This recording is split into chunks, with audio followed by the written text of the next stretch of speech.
Então, pode jogar na tela. Vamos falar sobre batalha. E eu estou vendo muitas mulheres aqui. Hoje não é sua vez. Não vou descer lenha sobre nenhuma esposa aqui. E deixe-me dizer, a nossa pesquisa consta que a pessoa mais sofrida na igreja brasileira é a esposa do pastor. Pastores, maridos, presta bem atenção no que eu falei. A mulher, pastor, a esposa, ela é mais sofrida da igreja brasileira. E a segunda pessoa mais sofrida é o próprio pastor. Então, estamos contentes de poder ministrar a palavra. Nós estamos numa tremenda batalha. Mais do que nunca. Estamos vivendo em dias terríveis e dias maravilhosos. Porque Deus está levantando a sua igreja no mundo inteiro e como é bom ver o que Ele está fazendo. Vocês sabem que temos 300 missionários brasileiros trabalhando nos países muçulmanos. Você já sabia disso, certo? Estão correndo o risco de perder a sua vida. Mas estão fazendo uma grande obra. E nós somos orgulhosos dos nossos missionários brasileiros trabalhando. Então, quero falar sobre batalhas. E rapidamente estratégias. Número 1, alienar e quebrar de forma efetiva o relacionamento marido-mulher. Pastores, esposas, o diabo está tentando destruir o seu ministério, que você é uma pessoa-chave que Deus colocou naquele lugar. E nós estamos vendo muita separação, desquite e divórcio nos púlpitos da nossa terra. Isso nos preocupa muito. Então, a primeira maneira, no caminho do diabo para destruir é separar o casal.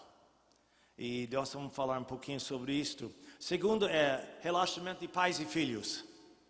Ele está realmente trabalhando também, a famosa filho do pastor, e nós temos visto isso no nosso Ministério de Aconselhamento com casais. E a terceira é destruir o homem e torná-lo ineficaz na batalha, alienando das disciplinas espirituais. Então, essas três estratégias são o que eu vejo, a maneira que o diabo está bombardeando e batalhando conosco. Agora deixe-me enfiar aqui uma coisinha que eu queria dizer. Pastores, nós temos pelo menos duas funções como pastor. A primeira é ser profeta. Profeta.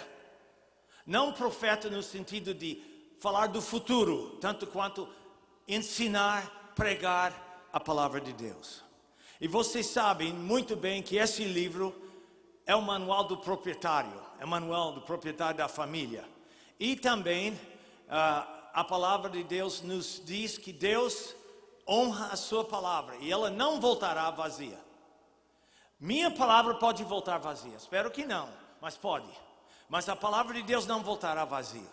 E nós precisamos ser homens e mulheres da palavra, de instruir, de expositivamente instruir o nosso povo dentro da palavra de Deus. E a segunda é sacerdote. E o que é que o sacerdote faz?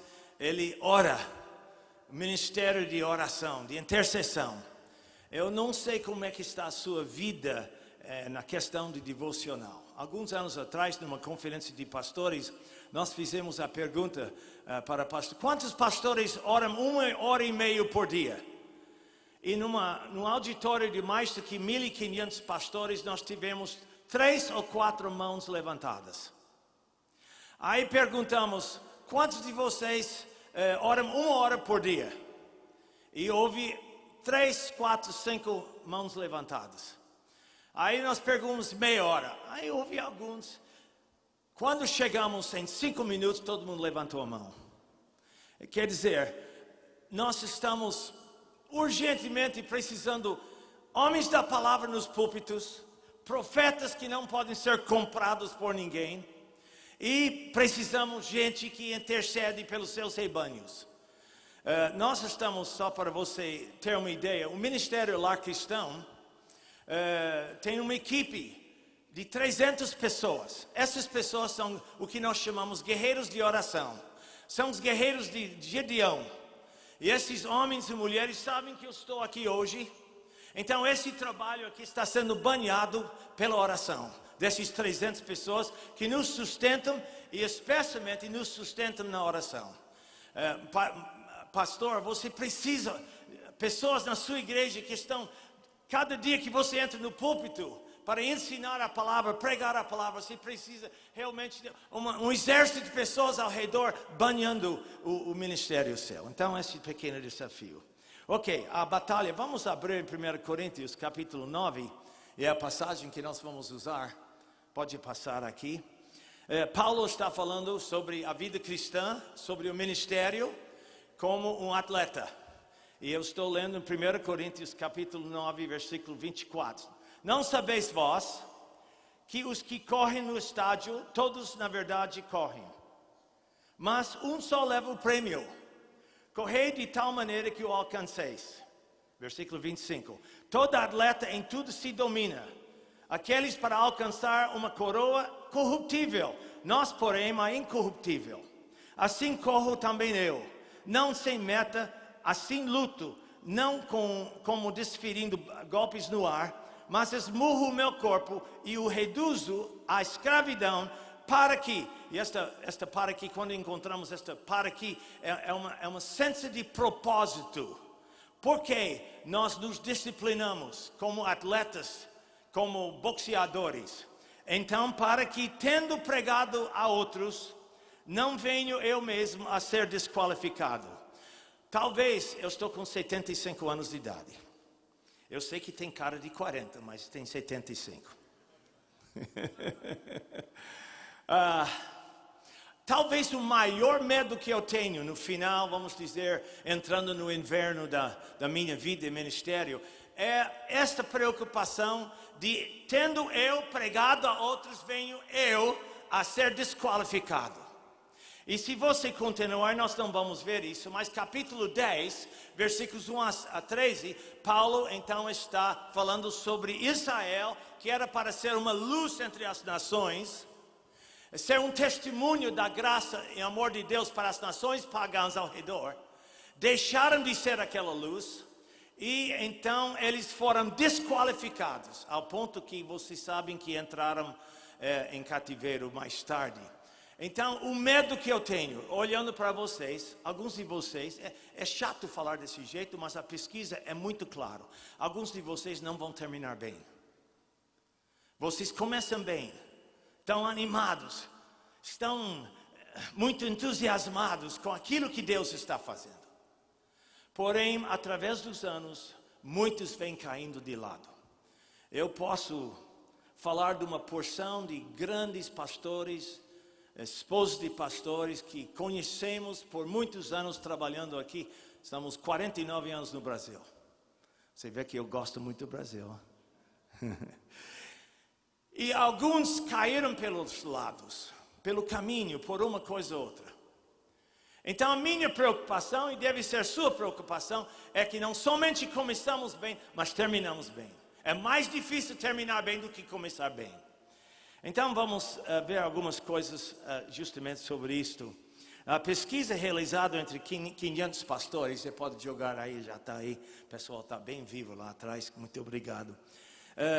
A pesquisa realizada com 500 pastores, eles colocaram indiscrição pastoral como número 1. Qual é a maior tentação enfrentada pelo ministério? E aqui temos o resultado. Tentação sexual, 41%.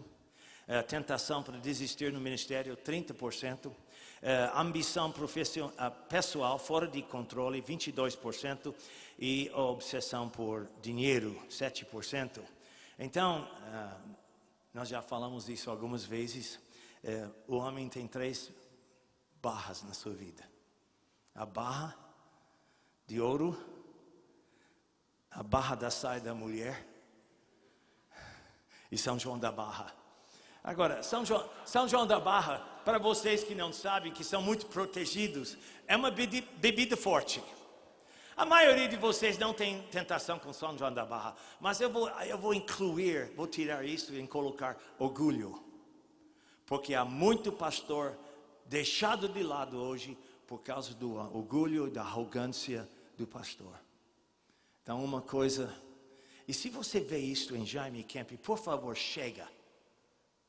Não tenha medo, porque eu preciso ouvir isto. Fala para mim, porque eu quero ser um homem que anda humildemente diante do Senhor. Perigo muito grande. Lidando com a realidade, nós temos um centro de aconselhamento aqui em São Paulo, vocês devem saber disto, minha esposa e eu somos conselheiros treinados para trabalhar com casais.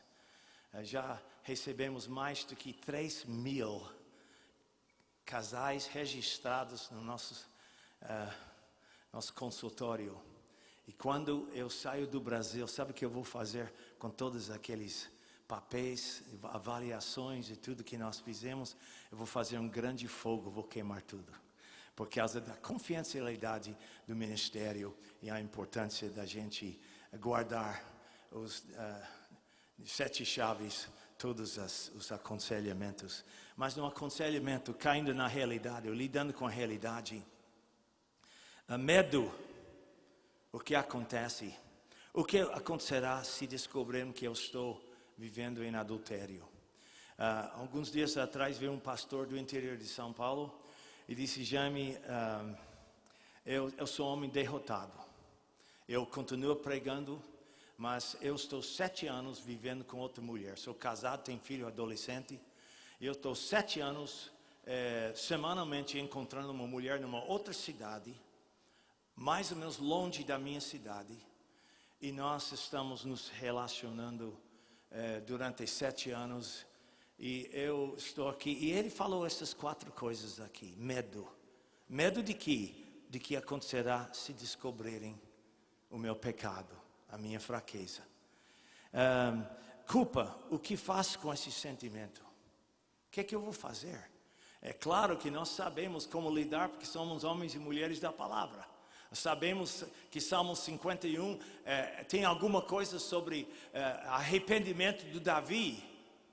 Então nós já sabemos algumas coisas. Porém, esse pastor disse: Jaime, eu já experimentei tudo. Eu já li Salmo 32, 51. Eu já sei toda a história, mas eu não consigo me livrar. Quem sabe Deus me perdoou, eu não consigo me perdoar. E eu continuo, isso é pior. E eu não consigo, porque não tenho relacionamento mais com minha mulher. Nós temos uma conversa superficial. Eu não tenho tido relação sexual com minha mulher por vários anos. Uma vez ou outra ela pergunta: querido, o que é que tem conosco? Isso não é normal. Então ele pergunta: o que faço para esconder minha vida dupla? Pastor, você está vivendo uma vida dupla aqui? Isso é uma pergunta meio indiscreta. Esposa, não é impossível você estar vivendo uma vida dupla. Nem seu marido sabe disto. A gente encontra diariamente no consultório gente vivendo às vezes 1, 2, 3, 4 anos. Então, esta pergunta veio também. Mentira, como vou explicar o atraso da minha esposa? Ele disse para mim: Jaime, eu já arrumei um jeitinho para explicar porque eu sempre chego atrasado numa certa noite da semana. Que horror, gente! De viver, subir no púlpito domingo após domingo e saber lá que tem uma outra vida, que está sendo infiel à sua esposa, está sendo infiel aos seus filhos, está sendo infiel à sua igreja, está sendo infiel ao corpo de Cristo. Que peso terrível! E ele estava sentindo o peso disto. E depois vergonha, o que vão pensar de mim se descobrir o que aconteceu? Davi guardou por 1 ano o seu pecado, até Deus mandou um homem, um profeta, para confrontar Davi. E você lembra que ele arrependeu e Deus certamente perdoou. Mas houve um impacto negativo durante toda a vida, família de Israel, daí para frente.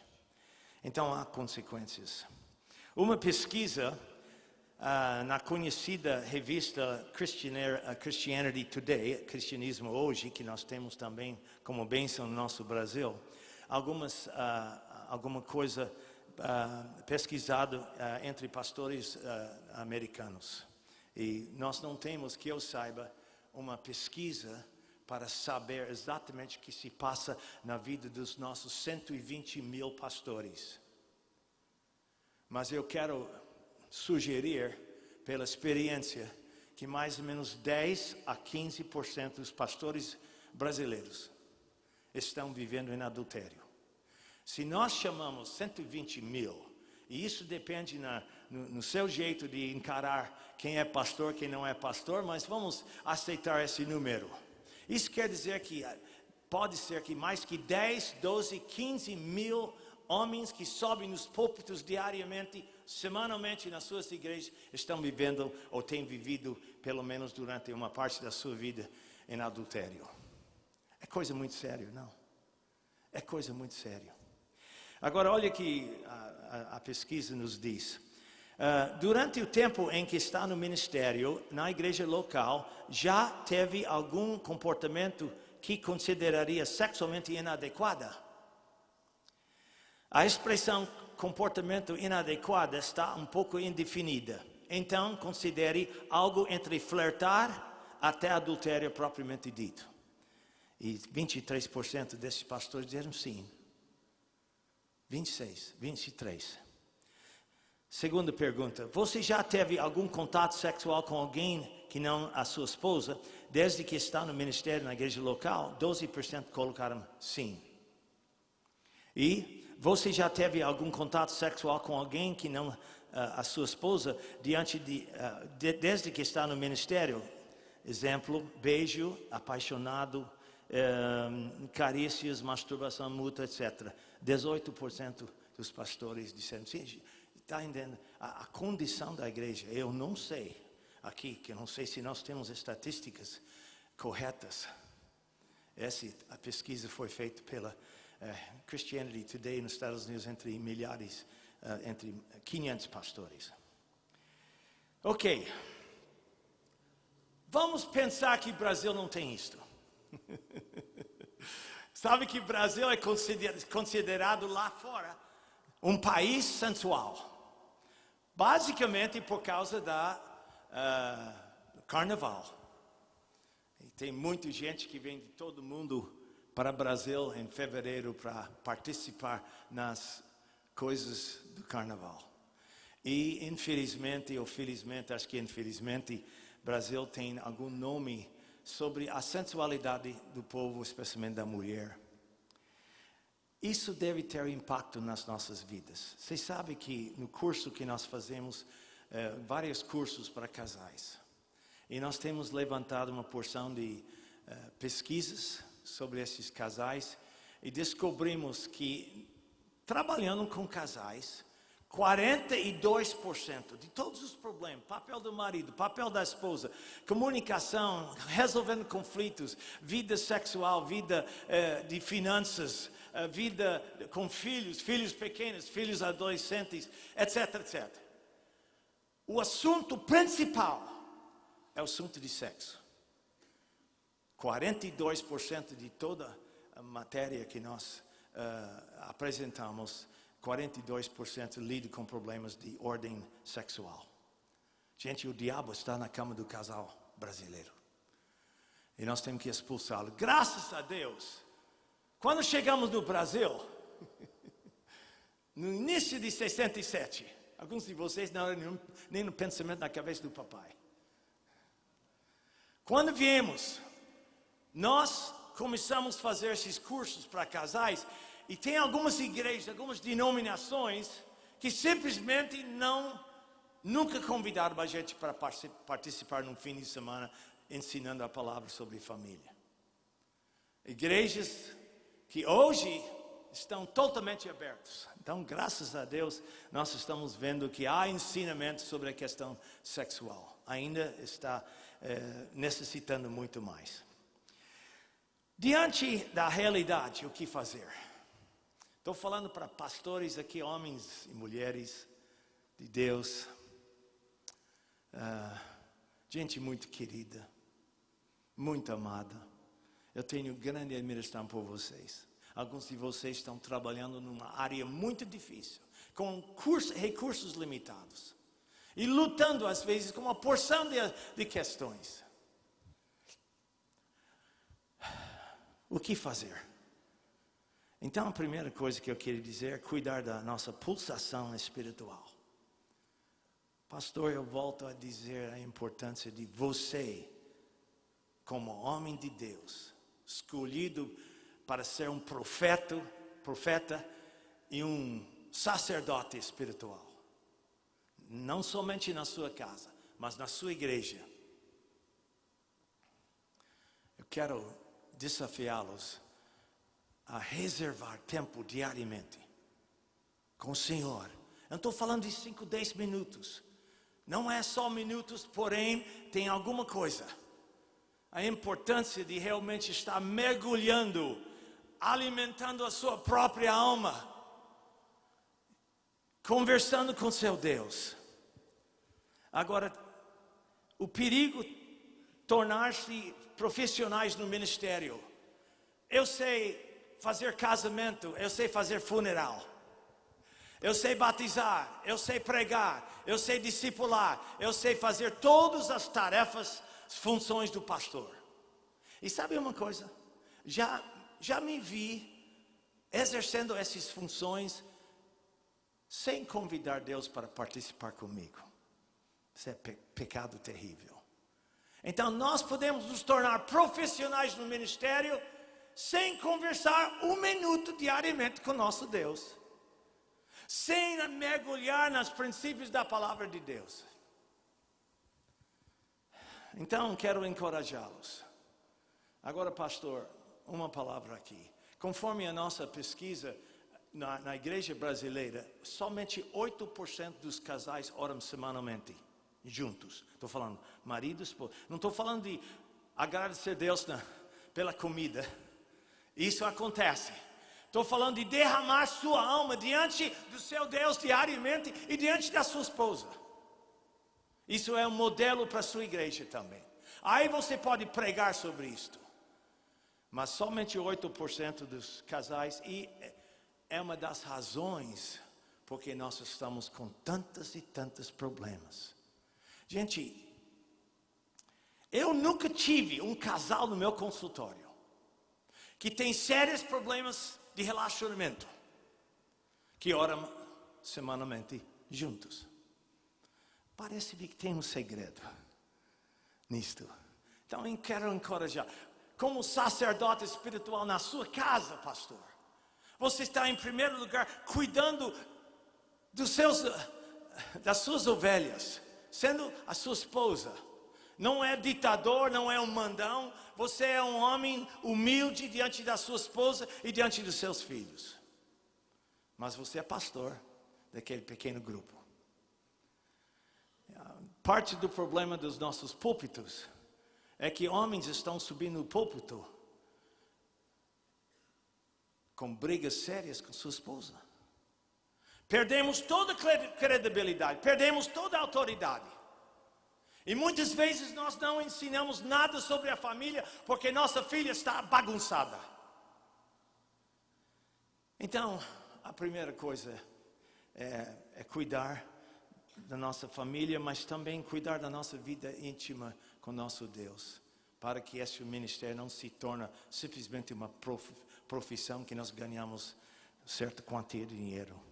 Violar os princípios próprios princípios que pregamos. Tendo pregado a outros, não venho eu mesmo a ser desqualificado. Houve vezes que eu, no púlpito, estava pregando sobre um assunto, e no meio da palavra, o Espírito Santo fala: Jaime, você é hipócrita. Sim, Senhor. Eu precisava parar na hora e confessar meu pecado e pedir misericórdia do meu Deus. Porque há uma tendência da gente pregar, estamos pregando sobre tanto assunto, e não somos perfeitos. Não existe pastor perfeito, nem esposa de pastor perfeito. Pode desligar o telefone aí. Você desligou, hein? Ok, vamos lá. Perder a alegria de ser um servo. Alguns pastores estão perdendo a alegria do ministério. A alegria do Senhor, a nossa força, é nossa força, o nosso entusiasmo. Não é uma coisa produzida por nós mesmos, é uma coisa que Deus nos dá, a alegria de estar no ministério. O projeto mais fascinante no planeta Terra é reconciliando homem a Deus. Esse é o projeto mais fascinante. E nós não podemos perder a alegria, entusiasmo de levar alguém para Cristo. Falando nisso, pastor, no último mês você levou uma pessoa para Jesus? Ah, não, Jaime, eu estou no gabinete pastoral, estou aconselhando tudo bem. Mas às vezes nós pregamos que nós devemos evangelizar e nós mesmos não estamos evangelizando ninguém. Ok, cuidar do relacionamento com a esposa. A nossa pesquisa consta que quando um homem cai no ministério, geralmente ele tem problema sério com a esposa. Ok, algumas cartas aqui eu vou ler. São cartas autênticas de esposas de pastores que mandaram para mim. Primeira carta. Meu marido cometeu adultério emocional e mental. Ele se casou com a igreja e abandonou a mulher e seus filhos em casa. Pastor, há sempre o perigo de casar com a igreja. Porque está crescendo. Uau, nós gostamos de ver isto. No mesmo tempo nós ficamos entusiasmados e alegres com o crescimento, nós podemos correr o risco de não cuidar da nossa querida esposa. De vez em quando eu chego num pastor grande, sabe o que é? Não somente grande fisicamente, mas grande no ministério. A minha primeira pergunta, às vezes ele acho que ele até fica chateado comigo. Pastor, você está cuidando da sua mulher? Ainda está batendo nela? Agora, como é que vai responder essa pergunta? Não, quer dizer, batia antes. Sim, ainda estou batendo. Te peguei. Ok. Primeira cartinha. Essas são trechos de uma carta. Meu marido prega sobre amor. Ótimo. Mas não o demonstra à sua mulher e nem aos seus filhos. Meu marido é um selvagem na cama. Exige sexo oral e anal. Para mim isto é uma violência. Não consigo pensar no assunto sem sentir nojo.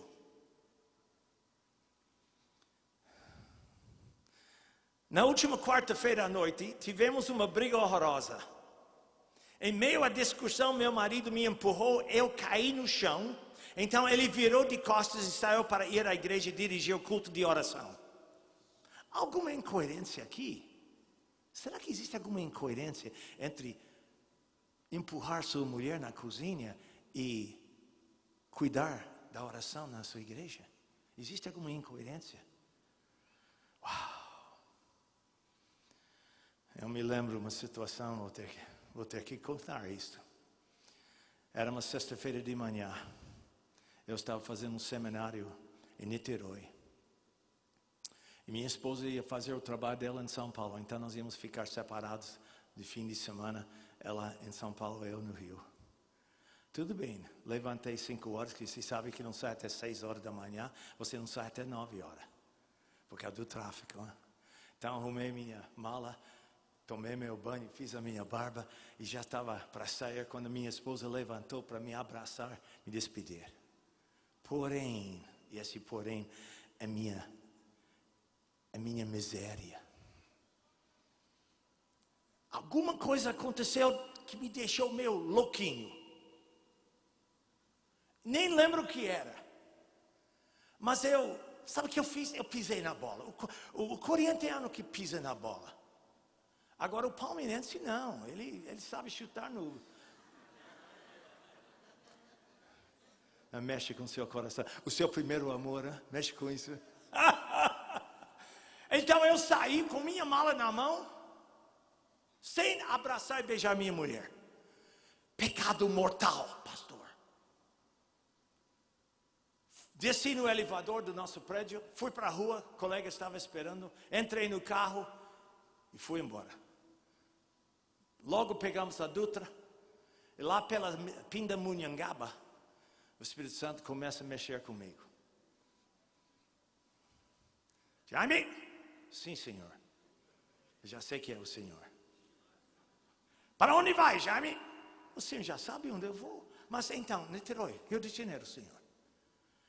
E o que vai fazer lá? O Senhor já sabe o que eu vou fazer lá.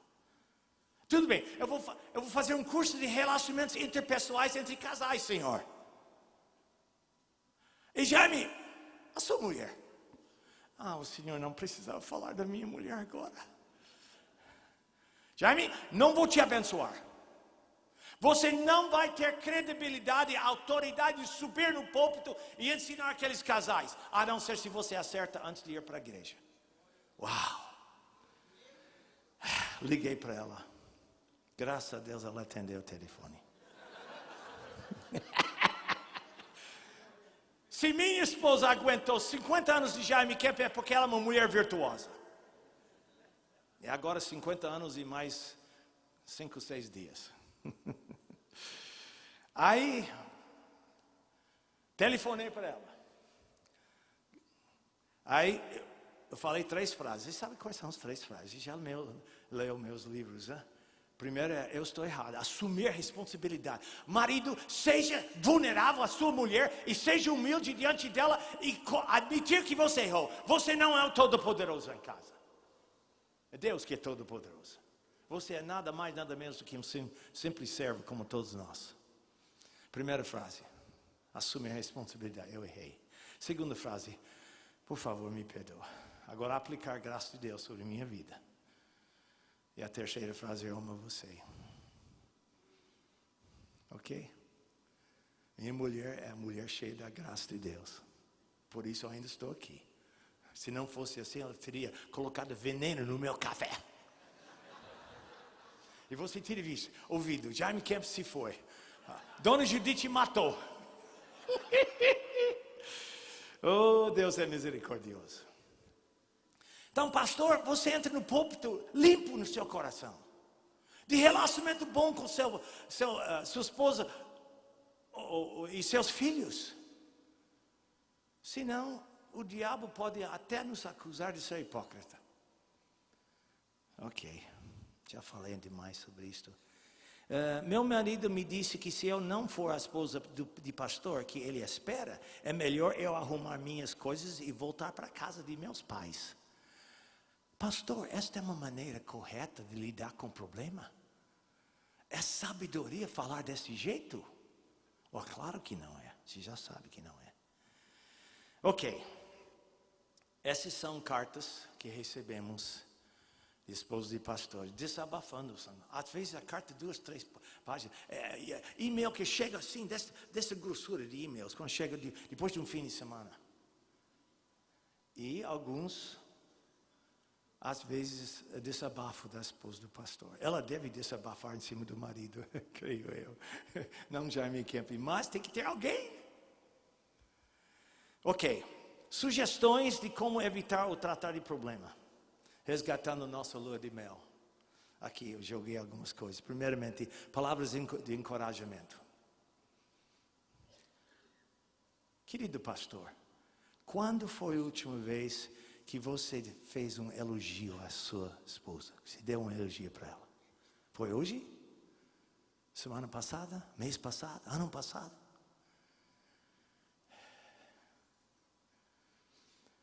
Você lembra aquela passagem em Provérbios 31 que descreve a mulher virtuosa? Você lembra? Hein? Tinha 2 coisas que eu quero destacar sobre aquela mulher. Uma é que ela tinha um marido que a louvava. Essa que é a palavra. A palavra não é a ideia de louvar como nós louvamos Deus. A ideia é de elogiar. Então, em frente dos filhos, ele elogiava a sua esposa. E sabe o que aconteceu? Os filhos levantavam e chamavam mãe de idosa.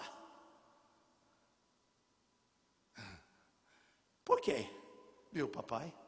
Papai, você é incrível, pai. Você é modelo, pai.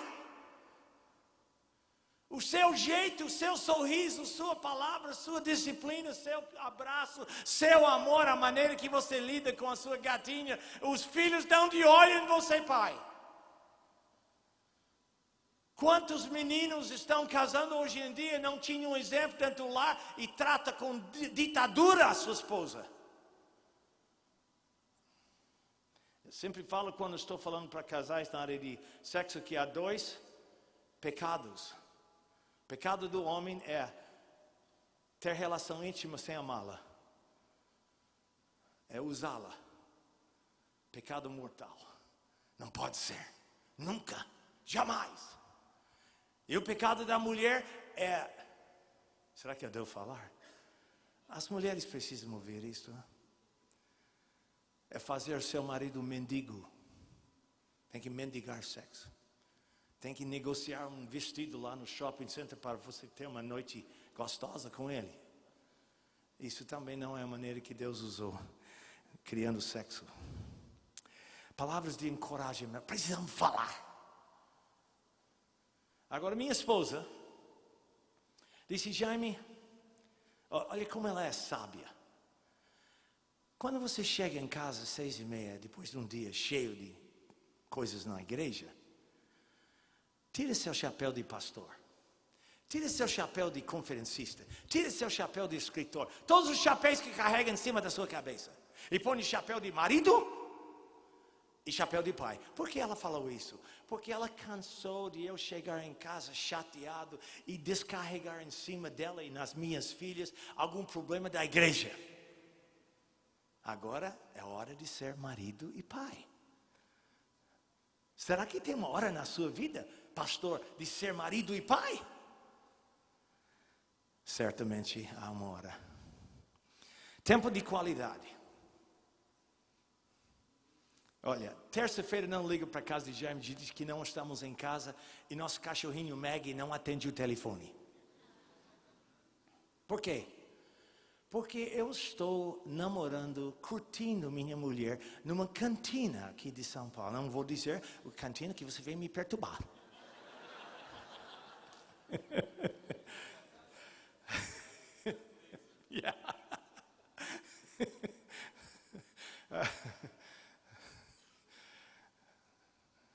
Então, ela precisa disto, mais do que você.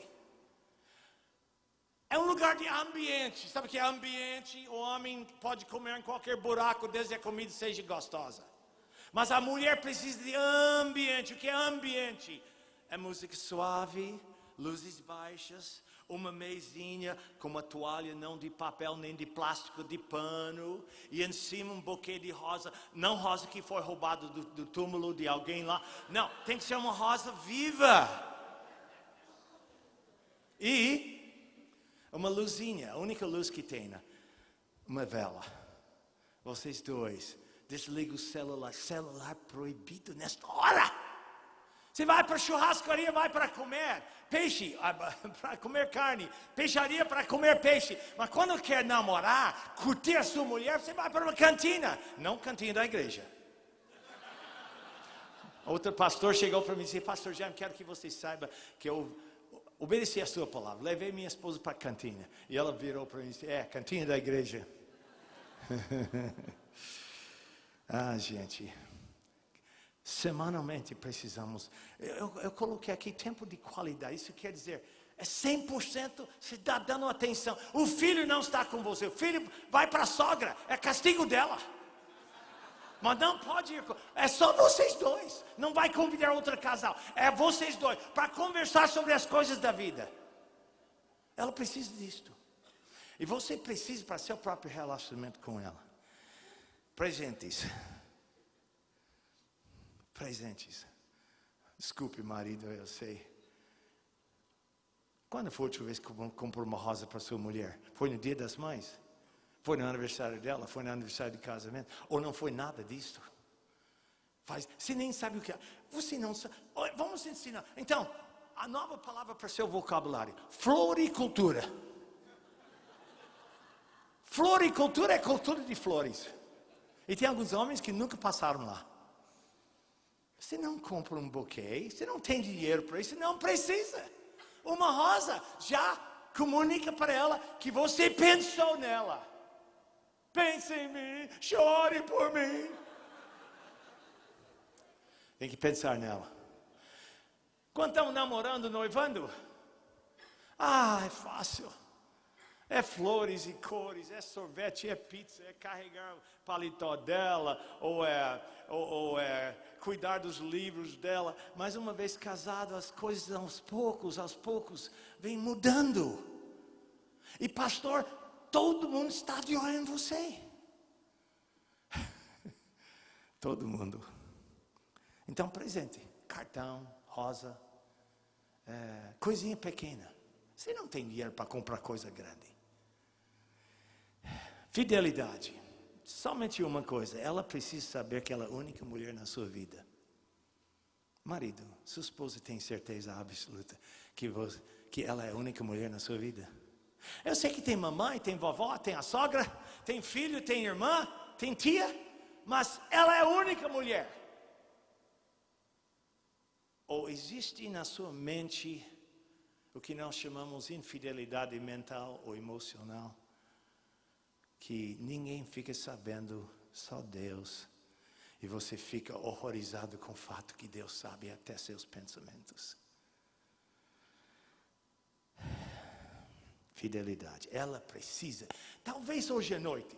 Hoje é quarta-feira. Hoje à noite, é bom. Criança já foi para a cama. Ficou um pouquinho mais tarde. Aí vocês dois vão para a cama juntos. Nada de televisão. Desliga aquela máquina. Senhor é meu pastor e tudo, televisor é meu pastor e tudo me faltará. E deixa a luzinha acesa no seu quarto. Porque eu quero que você olhe na cara da sua esposa e fale: querida, você tem certeza absoluta que você é a única mulher na minha vida? Se ela começa a chorar, deixa ela chorar. Se ela começa a falar alguma coisa, não seja defensiva, ouça o que ela fala. Porque pode ser que você é o homem mais fiel da paróquia. Mas por causa de alguma coisa, ela tem algum medinho. Ela tem alguma desconfiança. Ela tem alguma insegurança. Gente, quantos esposos de pastores estão inseguros sobre o relacionamento que o marido tem com outras pessoas? Não tem certeza. Então, essa é uma coisa. Fidelidade. E coloquei a palavra toque. Você sabe tocar sua mulher? Oh, Jaime, por favor, sou brasileiro. Não, seriamente. Porque, sabe uma coisa? Esposa, se seu marido não toca no jeito que você gosta, não vai cair em cima dele, porque o pai, o seu sogro, não, antes de casar, não falou nada para você, nada para ele sobre como tocar mulher. Devia ter falado. Quem sabe ele também não sabe.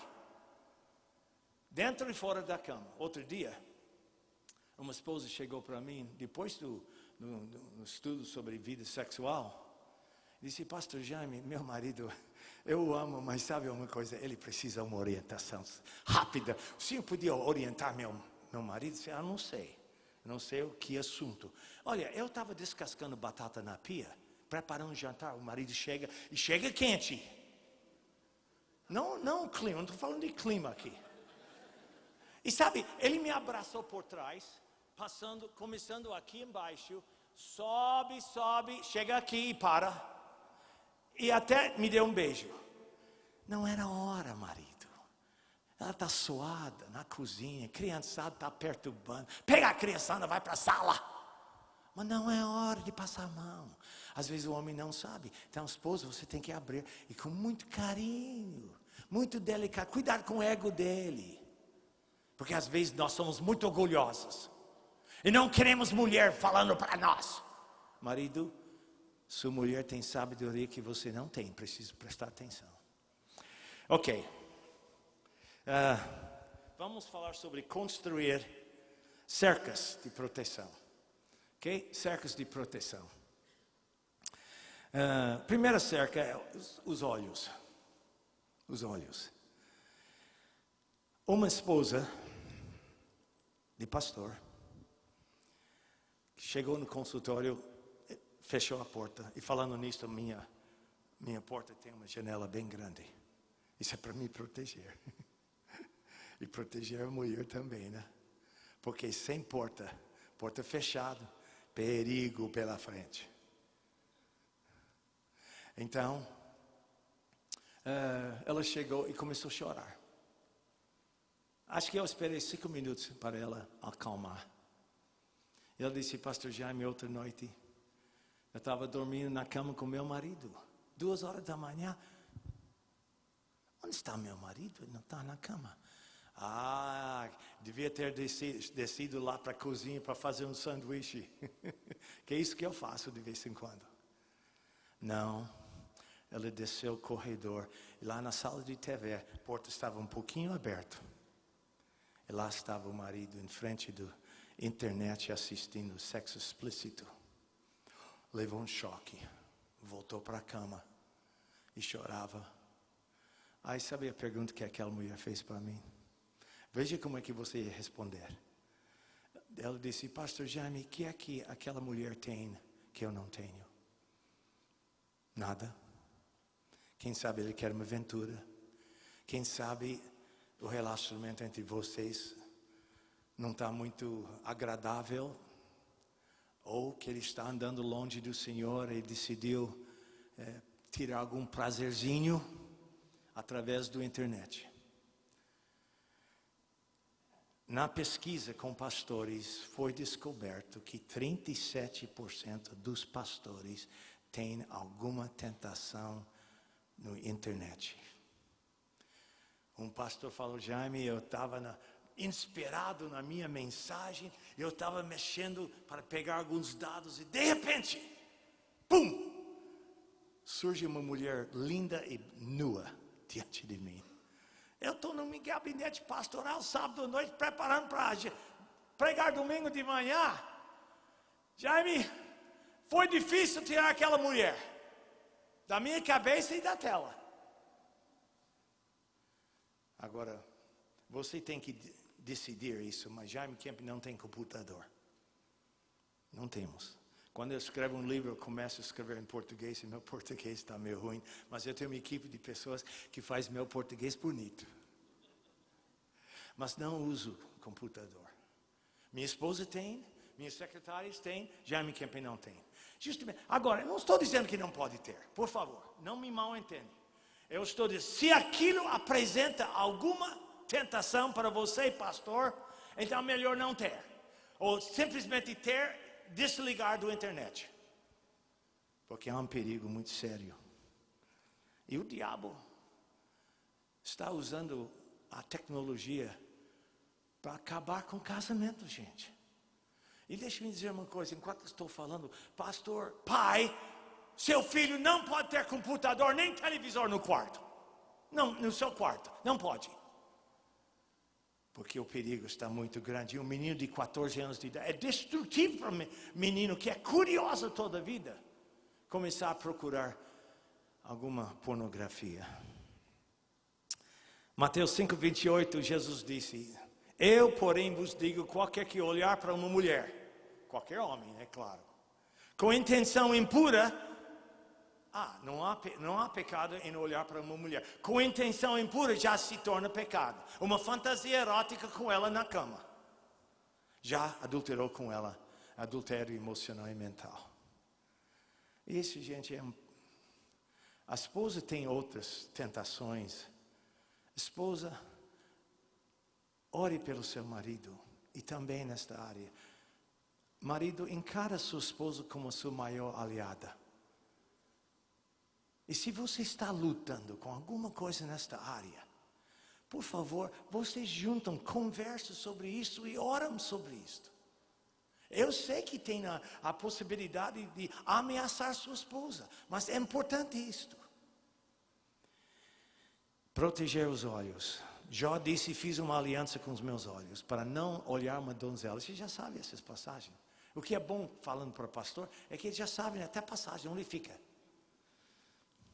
Olha que Provérbios 27, versículo 20 diz: o inferno e o abismo nunca se fartam, e os olhos do homem nunca se satisfazem. É verdade ou não, homem? A gente vê uma coisa hoje, amanhã queremos ver uma coisa mais. Ok. Vamos deixar proteger seus olhos. Dedica seus olhos diariamente para o Senhor. Que são perigos. Proteger seus ouvidos.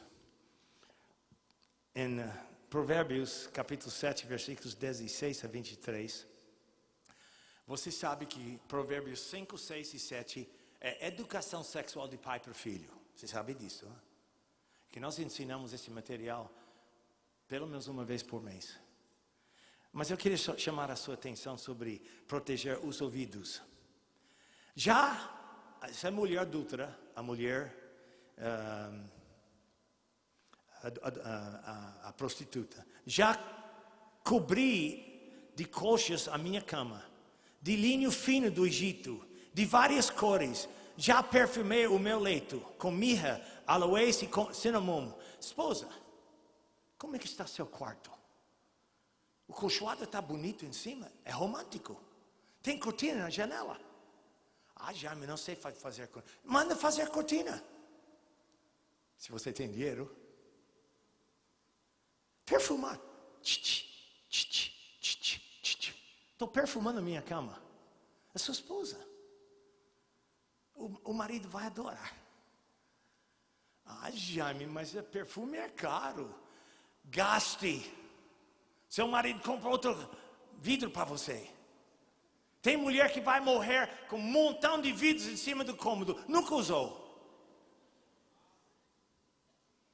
É isso que a mulher fez. Esta mulher aqui. Vem, embriaguemo-nos com as delícias do amor até pela manhã.